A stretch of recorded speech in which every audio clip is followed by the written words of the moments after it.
Serial killer को गिरफ्तार किया है। किस तरह से घटनाओं को अंजाम देता था, कितनी घटनाएं इसने की है? जैसा कि आप सभी अवगत हैं कि वर्ष 2023 और इस वर्ष जुलाई 2024 में थाना शीशगढ़ और थाना शाही अंतर्गत कुल 6 महिलाओं की हत्याओं के केसेस दर्ज थे 302 आईपीसी के अंतर्गत, जिनका अनावरण नहीं हुआ था।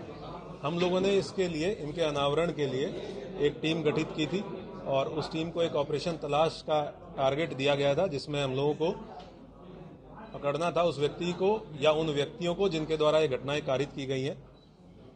हम लोगों ने आज इन घटनाओं का अनावरण करते हुए अभियुक्त को गिरफ्तार किया है। इन सभी घटनाओं में एक ही अभियुक्त शामिल था, जिसका नाम है कुलदीप पुत्र बाबूराम।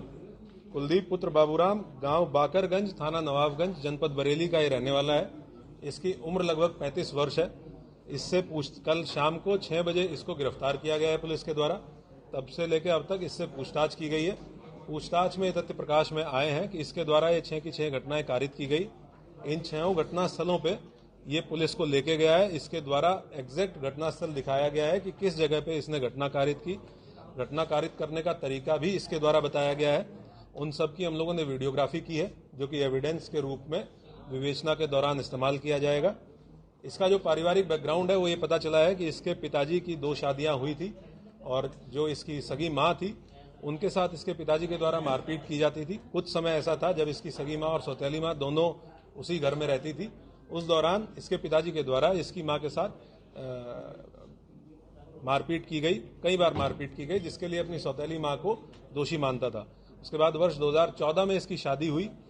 इसका जो हिंसक नेचर था वो अपनी पत्नी के साथ भी जारी रहा और कई बार ऐसा हुआ कि ये हिंसक हुआ और इसने अपनी पत्नी के गले को भी दबाने का प्रयास किया। ये उनसे बातचीत में ये बात तस्दीक हुई है, जिसके फलस्वरूप इसकी पत्नी इसको कुछ साल बाद छोड़ के चली गई और उसके बाद महिलाओं के प्रति इसके दिमाग में द्वेष और कुंठा और अधिक बढ़ गई। जो पिछले 1-1.25 साल में इसके द्वारा घटनाएं की गई हैं, उसके बारे में इसके ये लगभग एक ही एरिया है जिसमें घटनाएं कारित हुई, 6 की 6 घटनाएं।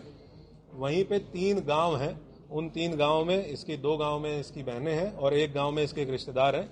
ये उन 3 में से किसी एक गांव में अपना ठिकाना ढूंढता था और उसके बाद क्योंकि वहाँ लोकल रहने वाला है, वहाँ का एरिया बहुत अच्छे से जानता है, तो दिन में ये पगडंडियों के रास्ते, चक्रोड़ के रास्ते खेत घूमता था और ऐसा स्थान चिन्हित करके ये देखता बेसिकली ये था कि किस खेत में अकेली महिला है जो काम कर रही है, क्योंकि दिन में महिलाएं अक्सर जाती हैं चारा काटने के लिए या खेत में काम करने के लिए, और ऐसी महिलाओं को टारगेट करके ये उनके पास पहुंचता था। या अगर इसको कहीं पगडंडी पे रास्ते पे महिला मिली तो ये महिलाओं से बातचीत करने में बहुत सहज तरीके से बातचीत करता है। इसकी कुछ वीडियोस भी हमारे पास हैं जिसमें अनजान महिलाओं से पुलिया पे बैठ के बातचीत कर रहा है। तो ये बहुत सहज तरीके से बातचीत करता था और उनको सुनसान जगह पे ले जाके, जो थोड़ा 10-20 मीटर दूर खेत में ले जाके उनसे सेक्सुअल फेवर्स के लिए अप्रोच करता था। जैसे ही महिला ने विरोध किया या महिला ने मना किया तो ये तत्काल बहुत एग्रेसिव हो जाता है, हाइपर एग्रेसिव हो जाता है और इसके द्वारा उनका गला दबाते हुए और उनकी साड़ी के पल्लू से, और एक केस में जिसमें महिला ने सूट सलवार पहन रखा था उसमें उनकी चुनरी को इस्तेमाल करते हुए उनका गला दबाते हुए बाईं तरफ गांठ इसके द्वारा मारी गई। इस तरीके से इसके द्वारा ये घटनाएं कारित की गई। हम लोगों ने बहुत कुल 6 घटनाएं अभी हैं जिन घटना स्थलों पे, क्योंकि हमारे पास हमें इसको मजिस्ट्रेट के सामने भी पेश करना था। कुल 6 घटनाएं हैं जिसके बारे में हम इसको घटना स्थल पे ले जाके हमने तस्दीक कर लिया है कि ये घटना इसने कहां पे की, किस तरीके से की, कब की। एक और चीज सामने आई है कि ये हर घटना स्थल से एक ट्रॉफी के रूप में, जो कि इस तरह के अपराधियों का एक की फीचर देखा गया है, कुछ ना कुछ लेके जाता था। और उसमें 2 केसेस में जो हसिया महिला के पास थी, महिला ने जब विरोध किया तो उसी हसिया को ये लेके गया, वो दोनों बरामद कर ली गई हैं। एक केस में ये एक ब्लाउज का टुकड़ा और लिपस्टिक और बिंदी ये लेके गया, वो भी इसने जहाँ पे उसको ये रखता था वो बरामद कर लिया गया है।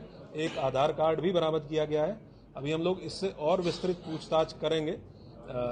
3 और घटनाएं हैं जो सिमिलर मॉडस ऑपरेंडी के साथ हुई हैं, जिसमें पूर्व में जो वर्कआउट हो चुकी हैं, जिनमें कुछ लोग जेल गए थे, उसके बारे में इसको रिमांड पे लेके, पीसीआर पुलिस कस्टडी रिमांड पे लेके, क्योंकि जिस तरह का इसका मॉडस ऑपरेंडी है हम लोगों को बहुत विस्तृत रूप से इससे पूछताछ करने की आवश्यकता है। तो हम पीसीआर पे रिक्वेस्ट करके और तब इससे और डीपली पूछताछ की जाएगी और घटनास्थलों पे भी इसको लेके जाएंगे।